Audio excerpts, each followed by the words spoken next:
Hi Buddho Meditator. It is a good habit before you start each meditation to express your respect for the Buddha, the Dhamma, and the Sangha. The way to do this is by folding your hands before you and then bowing your head 3 times while sitting on your knees.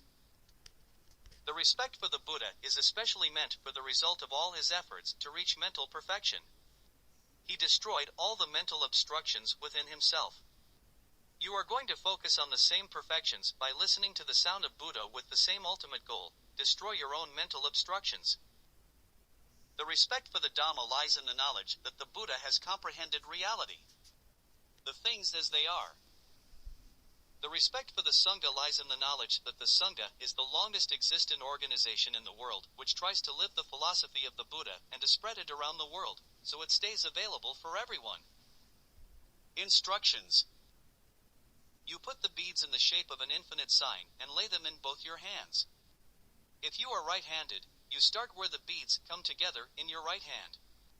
You move the beads by pulling a bead towards you, left and right at the same time. While thus moving the beads, the male will continue to move.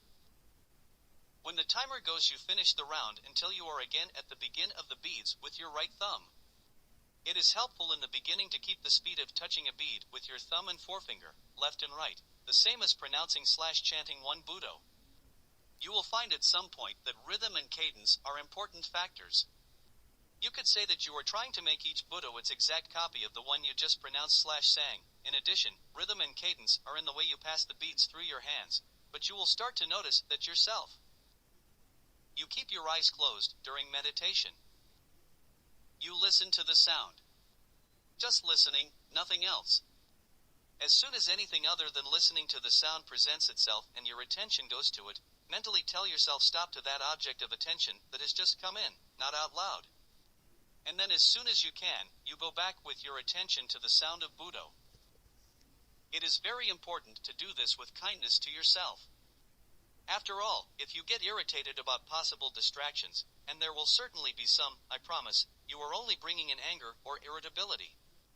Images and opinions about how things are going do not fit into the exercise. You can think all you want about it when you've stopped, is also fine to do, but not during the session. You set a timer for 20 minutes a day. If you like to do it occasionally, a little longer is okay, but in the first 6 weeks, in principle, no longer than 30 minutes. After that, we look further. You put the timer so that you can't look at it. The tendency you will feel sometimes comes up as in, how long have I been at it, or how much longer, are nothing else than disruptions that you must treat as such, equals mentally say stop to. As soon as you open your eyes to see what time it is, you will notice that your concentration is gone and that it becomes twice as difficult, so don't do it. Of course you have to experience this once to check whether what I say is true, but after that, most people prefer to sit on a poof. It's especially important that you keep your back straight. But it's okay to move your upper body once in a while.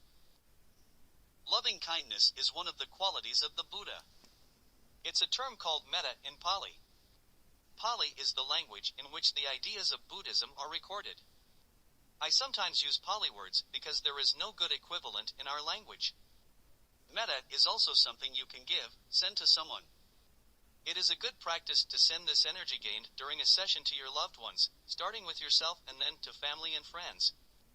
The form in which this can be done is that you first list the people in question and then say may they be free from calamity, anger, and difficulties, and then wish them happiness from your heart.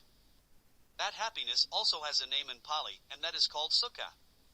Sukha is spiritual happiness, a deep happy state of being that comes from within. The higher your concentration, the stronger its effect. Maybe at first you will find it difficult to give metta to yourself, but if you do it every day it will become a habit. Again, thoughts of how you'll do in this are out of place. Just do it and experience it. With someone who has high concentration, giving metta becomes a healing force that can also heal, mentally and physically. As agreed, I am available in the background to answer questions. You have my email, so make use of it. I like to have some form of feedback from time to time about how things are going and where the disruptive attention is going to if you notice. We'll take stock in 6 weeks, or as much sooner as becomes clear.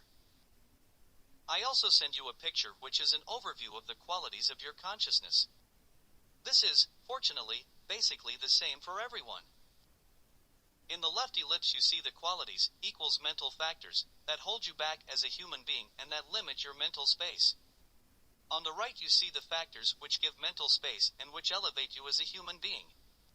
The two groups are mutually exclusive.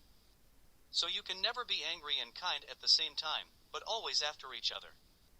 The important thing now is that you examine with some regularity which mental factors come along during the meditation. You don't do this actively during meditation, but once a week in a general review. It is important for your learning process that you try to feedback something of this to me. The factors that get in the way of your concentration are restlessness, craving, anger, worry, dullness, heaviness, and doubt. Thank you for listening.